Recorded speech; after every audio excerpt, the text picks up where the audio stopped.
Society expects each one of you to be leaders. But how can you lead when you're not even sure of what major you want to pursue in college, or cannot decide between taking that math or physics course? So how do you think about decisions? And okay, I see head shaking. I must be talking about, yeah, do you agree? Raise your hand if you agree. That's a concern? Great. My second one is also very personal to me. Fear of failure. You have been perfect to this point. You have put it all on the line.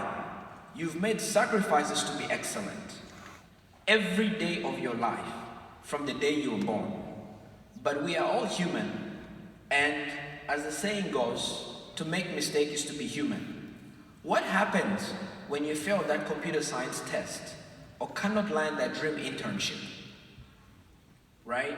How do you handle that?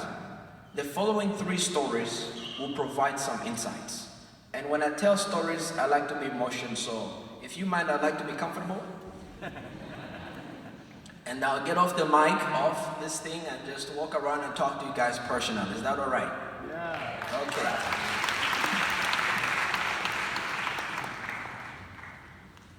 So, the first story is about a tunnel, right? The second story is about a refugee camp in the middle of the Kalahari Desert in Botswana.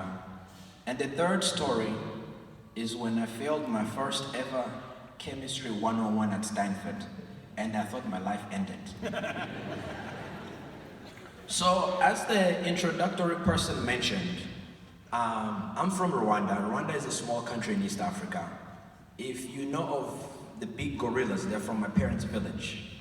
And so, when we were younger, Grandma would tell us, oh, there's a crazy white woman playing with monkeys. We thought, oh, Grandma is touched. You grow up, you find out it's the researcher Diane Fossey. And so, 29 years ago, we had a civil war, a genocide, where 800,000 people died in 3 months. And the way my family and I survived that experience is by hiding in an underground tunnel. So dirt, about 20 feet deep, 6 feet long. And no electricity, nothing. And I'm the youngest of 4 kids, so it was me, my siblings, my parents, 6 people. But this is the lesson I want you to take from the tunnel. My father saw that our neighbors were going to get killed, right? Because there were killings going on. And so he invited 11 other people to come in the tunnel with us. So we were 17 people hiding underground for 22 days, 3 weeks. Barely any food to eat. We only had rice we ate from my hands. And we survived that experience because we came together. In the first days of the tunnel, everybody wanted to eat something, everybody was hiding. Hey, this is mine. That didn't work. We survived because we came together. And my father and my family and I lost everything. But every day, my parents had a smile on their face from contentment because they sacrificed themselves to others. So, my 2 points for you is in life, when you're going through difficulties and hardships, you want to try and work with other people. That's how you get through things. And you find more contentment when you do service to others as opposed to serving yourself. Story number 1. Story number 2 is about how I discovered my purpose in life, right? There's this quote that my superintendent told me when I was younger. The meaning in life is to discover your gift, and the purpose in life is to give that gift away. So after we left Rwanda, we spent 6 years in refugee camps across Africa. It's outside, it's in shanty towns, and no running water, no electricity. And I specifically remember when I was living in a Botswana refugee camp, concentration camp, and being an immigrant, the local kids were not very nice to us. They made fun of us, they thought we were not worthy of being there.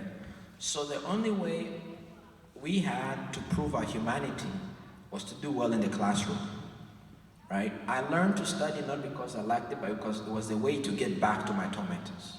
And because we didn't have electricity, I had to read at night from a kerosene lamp. And I remember one time in 1998, when I'm 10 years old, trying to read a science book for an exam outside on a log. And in the desert at night, there's wind. So I remember the wind blowing the kerosene, and I'm frustrated. I'm like, I gotta pass this exam, otherwise people are gonna make fun of me and life won't be fun. And I'm frustrated as I'm gripping the science book, and I stop for a moment to look up in the sky. I'm frustrated. And I see an airplane flying by. And I ask myself two basic questions. How can we get electricity down here for everyone on Earth so we no longer need this kerosene lamp? And number two, when I needed the kerosene lamp the most, it kept blowing out. So how do I make sure that it stays on? I promise you all the work I have done, up to Forbes list, up to winning Alumni of the Year at Stanford, has been from that moment. I tell you that to tell you, when you have to face decisions, very difficult decisions, that moment where you are shaking your head, when you don't know how to decide, or you are failing, you want to go back and think to yourself, what is my gift? What is that one thing that I do better than everyone else? And I promise you, if you operate in that space, you will excel. I realized in that night that my gift was risk, right? Understanding risk. So I studied math, science, and I predict risk models. I predict hurricanes, I predict power outages. But it all goes back to that night in 1998 in a refugee camp. So ask yourself, what is that one thing for you? And no matter how hard or impossible it is, you're gonna succeed wildly and overcome insane odds. Story number 2. Third story, last one.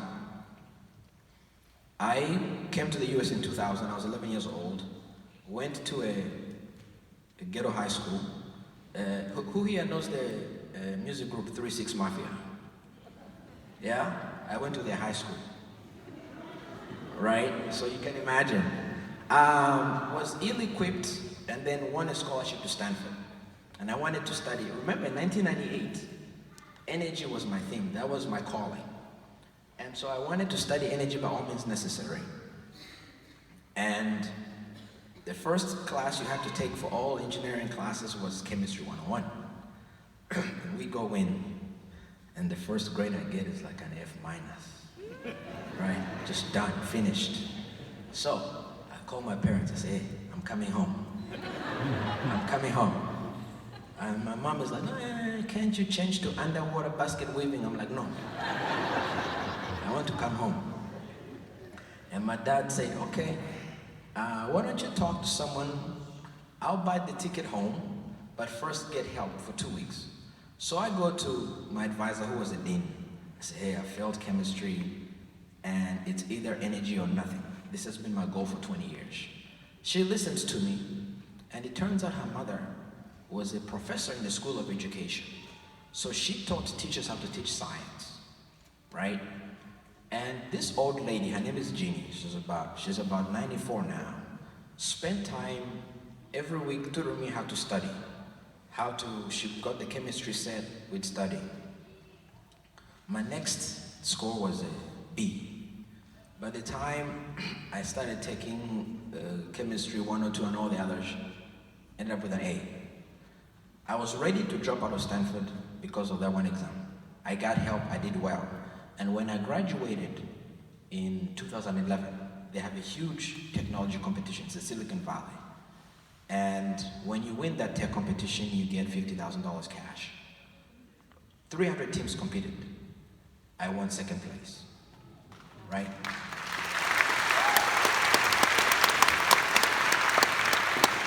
The moral of story number 3 is quite simple. Ask for help. Really. Otherwise, I wouldn't be here.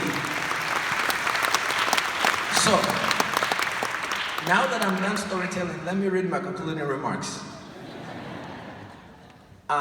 So today, as in the tunnel, society is facing several crises. We have a climate crisis in which half the US is experiencing tropical storms, and the other half is burning with wildfires at frequencies and scales never before experienced. We are also undergoing an energy transition on a global scale. These are the problems we are facing. We are being forced to accelerate how we produce and use energy to reduce carbon emission reduction, as well as put in place radical climate mitigation, adaptation, and resilience measures. As you get ready for the next phase of your life, there is much to be learned from the past. My family and I survived the Rwanda genocide by coming together in moments of tremendous uncertainty.